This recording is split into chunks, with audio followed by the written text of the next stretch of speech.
Today we're throwing the Invincible Iron Man versus the King of Atlantis. Who wins? Let's find out. Now, Tony Stark was an arrogant son of wealthy weapons manufacturer Howard Stark, and Tony only cared about himself. This changed, though, when he had a change of heart after he was kidnapped by terrorists and gravely injured. Stark was pressured to create a weapon of mass destruction, but instead, he created a suit of power armor to escape. Tony uses his vast resources and intellect to make the world a better place as the Invincible Iron Man. Now, Iron Man's abilities are constantly changing because he is continuously updating and improving his armor, but he has some powers that are pretty consistent. But just for clarity's sake, Tony will be given his bleeding edge armor in this fight. Alright, so let's get started. Now, the armor gives Tony superhuman strength, and he's easily able to lift over 100 tons. He's even managed to take down the Red Hulk, stagger the actual Hulk, and brawl against Horus, who had just taken Thor down with just a few blows. The armor grants Tony incredible speed as well, and he can outmaneuver and dodge missile and laser fire, but perhaps his most impressive feat is being able to outmaneuver Gladiator and even speed blitz Phoenix Force Cyclops. One of the most impressive things about the suit, though, is its durability and shields. Tony was able to hold his own against Colossus with Juggernaut's powers, a hallucinating Thor, and Rogue with the powers of the Hulk.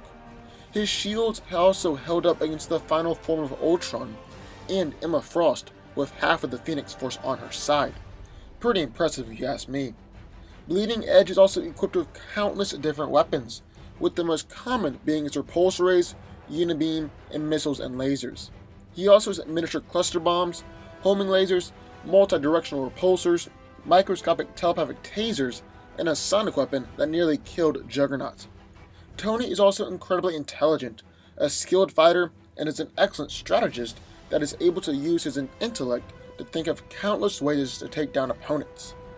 And in the other corner of Aquaman, the son of an Atlantean queen and a lighthouse keeper from the town of Amnesty Bay, Arthur Curry will grow up to become the superhero Aquaman, and later take on his birthright as the King of Atlantis.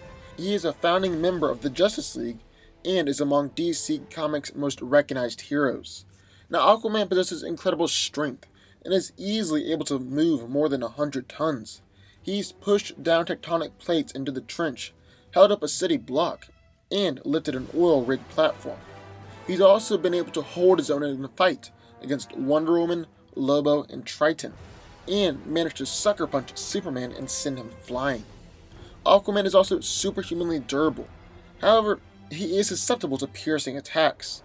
He is pretty durable to blunt force and energy blast, though, and has been able to withstand punches from Despero and blast from Starro before. His stamina is also incredible, as he's able to swim around the Earth for an endless period of time and fight in a dimension with multiple suns for hours at a time without growing tired.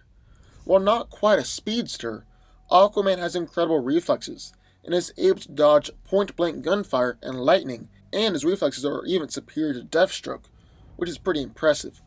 Under the water, though, his upper limit is unknown, but he has mentioned that he is usually faster than Superman while he's under the water. Arthur can also move so fast that he can create huge whirlpools, tidal waves, and even spin his hands to create vacuums in the water. While Aquaman has many different powers, perhaps his most famous one is his telepathic ability to communicate with marine life. The thing is, he is such an achieved telepath and has communicated with marine life all of his life that he's also able to engage in mind communication with non-aquatic life, even Martian Manhunter.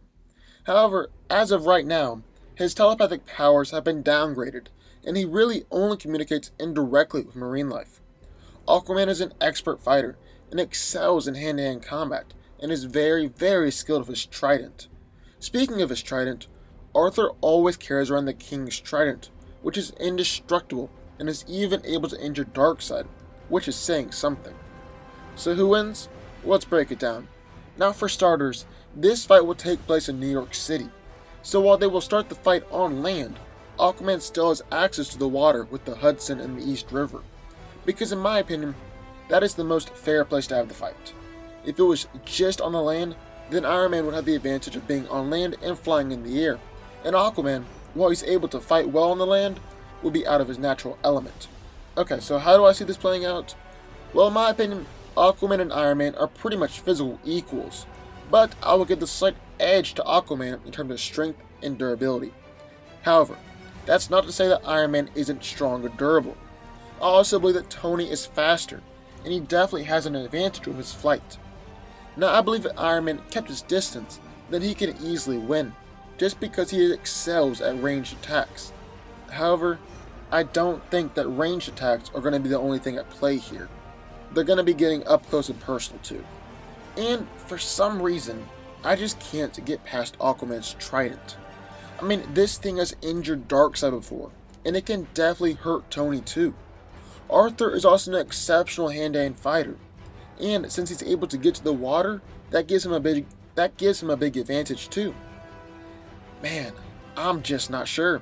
I went in thinking Iron Man was going to take the victory, but now Aquaman is looking more and more compelling. But I just can't look past Iron Man's versatility. I mean, he's got a sonic weapon that nearly killed Juggernaut, microscopic telepathic tasers, and shields that could withstand Phoenix Force and Frost. And if it was any other armor, like any other armor but the Bleeding Edge, I would give the win to Aquaman. But even though it would be a tough battle, especially since Arthur is near the water, I believe that Iron Man could win the slight majority. But what do y'all think? I would love to hear your thoughts, so sound off in the comments down below. Also, be sure to hit the subscribe button for more videos just like this one every single week.